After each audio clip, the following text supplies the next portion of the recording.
2020 में मगध क्षेत्र में एनडीए ने सबको हैरान किया। 26 सीटों में से सिर्फ 6 आई और अब 22 अगस्त 2025 को जब प्रधानमंत्री नरेंद्र मोदी गया जी में विकास की सौगात लेकर पहुंचे तो सवाल ये उठता है कि क्या इस दौरे से मगध का चुनावी गणित बदलेगा या फिर मैदान से पहले ही एनडीए की जमीन पोंछी जा चुकी है। नमस्कार, आदाब, आप देख रहे हैं द हिंदी टॉप और मैं हूं आपके साथ सामिया खान। बिहार की राजनीति में मगध हमेशा से अहम भूमिका निभाता रहा है, लेकिन 2020 के विधानसभा चुनाव में यही इलाका एनडीए की सबसे कमजोर कड़ी साबित हुआ। मगध क्षेत्र में 5 जिले आते हैं: गया, औरंगाबाद, जहानाबाद, अरवल और नवादा। इन 5 जिलों की कुल 26 विधानसभा सीटों में से एनडीए सिर्फ 6 सीटें जीत पाया। गया जिले की 10 सीटों में से 5, नवादा की 5 सीटों में से 1 पर एनडीए ने कब्जा किया, लेकिन औरंगाबाद, जहानाबाद और अरवल में तो पूरी तरह सफाया हो गया। यहाँ तक कि नीतीश कुमार की पार्टी जेडीयू का तो खाता भी नहीं खुला, यानी पूरा मगध क्षेत्र जेडीयू के लिए नो एंट्री जोन बन गया। एनडीए की जिन 6 सीटों पर जीत हुई उनमें से 3 जीताराम मांझी की पार्टी के हिस्से आई और 3 बीजेपी की झोली में गई।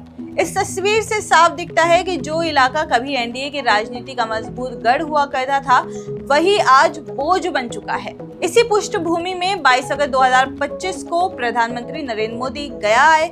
इस बार वो बिहार के विकास की बड़ी सौगातें लेकर आए। लगभग 13,000 करोड़ रुपए की परियोजनाएं, जिनमें Buxar thermal power plant, Ganga पर नया 6 लेन पुल, highway project, Amrit Bharat express और बुद्ध स्क्रिड ट्रेन की सौगातें शामिल रही। एनडीए नेताओं ने इस दौरे को जोर शोर से प्रचारित भी किया और माहौल बनाने की पूरी कोशिश की, लेकिन राजनीति सिर्फ मंच और प्रोजेक्ट से नहीं चलती। जमीन पर जनता क्या सोचती है, वही असली गणित तय करता है।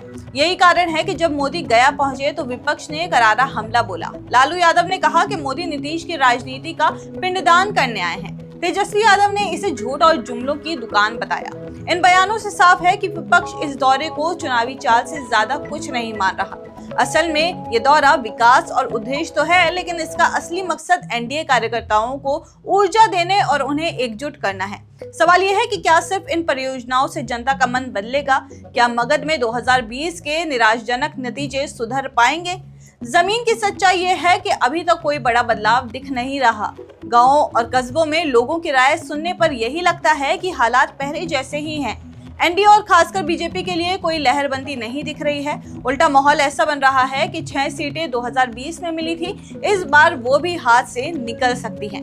यानी तस्वीर साफ है, प्रधानमंत्री नरेंद्र मोदी की बड़ी घोषणाएं और कार्यक्रमों के बावजूद मगध का चुनावी समीकरण फिलहाल एनडीए के हक में जाता नहीं दिख रहा है। आपकी इस पे क्या राय है, हमें कमेंट्स करके जरूर बताइए और ऐसी ही और जानकारी के लिए आप हमारे चैनल द हिंदी टॉप को सब्सक्राइब कर लें। इसके अलावा आप हमें एक्स, फेसबुक और इंस्टाग्राम पर भी फॉलो कर सकते हैं।